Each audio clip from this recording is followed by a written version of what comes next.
دوستو ڈیکارڈ کا فلسفہ، میں سوچتا ہوں اس لیے میں ہوں۔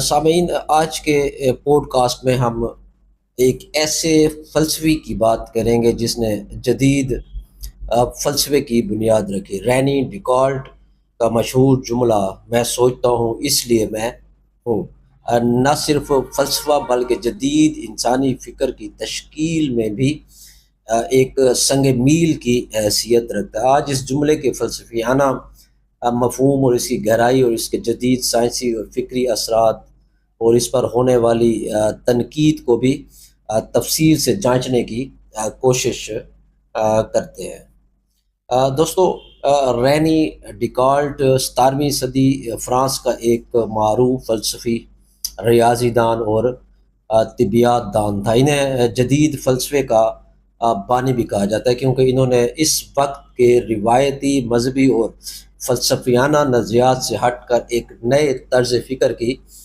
بنیاد ڈالی۔ اس کے بعد اس وقت میں چرچ کے فلسفے پر غلبہ تھا اور علم زیادہ تر مذہبی عقائد کے زیر اثر تھا۔ دوستو، ڈیکارٹ نے اس ماحول میں یہ سوال اٹھایا کہ ہم کس طرح جان سکتے ہیں کہ ہمارے عقائد سچ ہیں۔ انہوں نے دوسرا سوال یہ اٹھا کہ کیا کوئی ایسا اصول ہو سکتا ہے جس پر مکمل یقین کیا جا سکے۔ انہوں نے اپنے فلسفے کو شکوک و شبہات سے شروع کیا۔ ان کا مقصد ہر اس چیز کو شک کے دائرے میں لانا تھا جو ناقابل یقین ہو، تاکہ وہ ایک ایسی بنیاد تلاش کریں جس پر کوئی شک نہ ہو سکے۔ دوستو، میں سوچتا ہوں اس لیے میں ہوں کا فلسفیانہ مطلب آخر ہے کیا؟ ڈیکارٹ کا کہنا تھا کہ ہم اپنی حسیات پر مکمل بھروسہ نہیں کر سکتے کیونکہ وہ ہمیں دھوکہ بھی دے سکتے ہیں۔ مثال کے طور پر وہ کہتے ہیں کہ جو ہم خواب میں ہم چیزوں کو حقیقت سمجھتے ہیں لیکن وہ حقیقت میں تو نہیں ہوتی۔ اس طرح حسی تجربات بعض اوقات غلط بھی ثابت ہو سکتے ہیں۔ اس شک کے دوران ڈیکارٹ نے ایک بنیادی حقیقت کو دریافت کیا۔ اگر میں شک کر رہا ہوں تو میں سوچ رہا ہوں، اور اگر میں سوچ رہا ہوں تو اس کا مطلب ہے کہ میں موجود ہوں، یعنی سوچنا ہی وجود کا ثبوت ہوا ڈیکارٹ کے نزدیک۔ اور ڈیکارٹ کے نزدیک انسان کی موجودگی کا سب سے مضبوط ثبوت اس کا سوچنا ہے، چاہے وہ کسی چیز پر یقین کرے یا شک۔ سوچنے کا عمل خود اس بات کی دلیل ہے کہ وہ موجود ہے۔ وجود اور شعور کا تعلق ڈیکارٹ کیسے حل کرتا ہے؟ ڈیکارٹ نے انسانی شعور کو فلسفے کا مرکزی موضوع بنایا۔ انہوں نے کہا کہ انسان کا حقیقی وجود اس کے شعور اور اس کی سوچنے کی صلاحیت میں پوشیدہ ہے۔ یہ نقطہ نظر اس وقت کے فلسفے سے بالکل مختلف تھا جو زیادہ تر مادی یا جسمانی وجود پر زور دیتا تھا۔ ڈیکارٹ کا نظریہ انسانی شعور اور اس کی اہمیت کو اجاگر کرتا ہے۔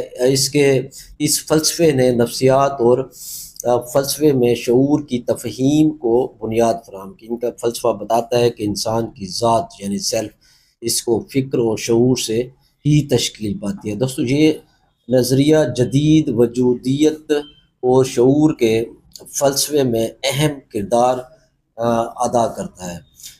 دوستو، ہر نظریے کو تجربے اور مشاہدے سے جانچنا، کسی بھی دعوے کو تسلیم کرنے سے پہلے اس پر سوالات اٹھانا، اور آج کے دور میں مصنوعی ذہانت AI کے شعبے میں ایک اہم سوال یہ ہے کہ کیا مشین سوچ سکتی ہے؟ اگر جواب ہاں میں ہو تو کیا انہیں موجود سمجھا جا سکتا ہے؟ یہ بحث ڈیکارٹ کے فلسفے کی توسیع ہے جہاں شعور اور وجود کے درمیان تعلق کو دوبارہ پرکھا جا رہا ہے۔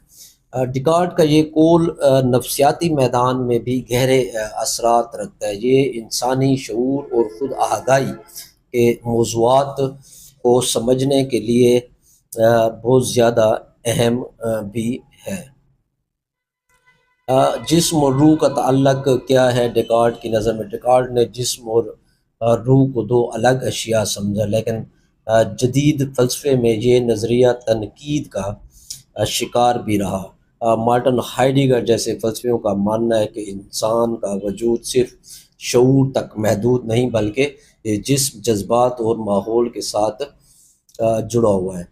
اس طرح ایک اور فلسفی نے انسان کا شعور اس کے جسمانی تجربات اور دنیا کے ساتھ تعلق سے پیدا کرنے کا کے متعلق بات کی ہے۔ جدید سماجی فلسفے میں یہ بحث کی جاتی ہے کہ انسان کی سوچ سماجی، ثقافتی اور معاشی عوامل سے متاثر ہوتی ہے۔ میں سوچتا ہوں کا مطلب صرف فرد کی ذاتی سوچ نہیں، بلکہ یہ اس کے سماجی تعلقات اور تجربات کا بھی آئینہ دار ہے۔ وجودی فلسفہ میں یہ بحث کہ انسان کے وجود کا اصل مطلب اس کے عمل اور آزادی ہے، نہ کہ صرف سوچنے کی صلاحیت۔ دوستو، ڈیکارٹ کا فلسفہ ہمیں سکھاتا ہے کہ خود آگاہی ہماری زندگی کا ایک بنیادی حصہ ہے۔ ہم جو سوچتے ہیں وہی ہماری شناخت کو تشکیل دیتا ہے۔ ڈیکارٹ کا شک ہمیں سکھاتا ہے کہ کسی بھی چیز کو بلا تحقیق قبول نہ کریں، ہر بات پر سوال اٹھائیں، چاہے وہ کسی بھی روایت، عقیدے یا نظریے سے متعلق ہو۔ آج کے دور میں جہاں لوگ خود سے دور ہو رہے ہیں، یہ فلسفہ ہمیں اپنی ذات کی گہرائی میں جھانکنے کی دعوت دیتا ہے۔ اور دوستو، آج میں سوچتا ہوں، اس لیے میں ہوں ایک ایسا فلسفہ ہے جو ہمیں یاد دلاتا ہے کہ ہماری سوچ اور شعور ہماری سب سے بڑی طاقت ہے۔ ڈیکارٹ کا فلسفہ ہمیں اپنی ذات کو سمجھنے، سوال اٹھانے اور شعور کی روشنی میں زندگی کو پرکھنے کا سبق بھی دیتا ہے۔ دوستو، اگلے پوڈ کاسٹ میں ہم مارکسی فلسفے کی روشنی میں اس پر تنقید رکھیں گے۔ تب تک کے لیے ہمیں اجازت دیجیے، اور یاد رکھیں، سوال اٹھائیں، سوچیں اور اپنی ذات کو پہچانیں۔ بہت شکریہ۔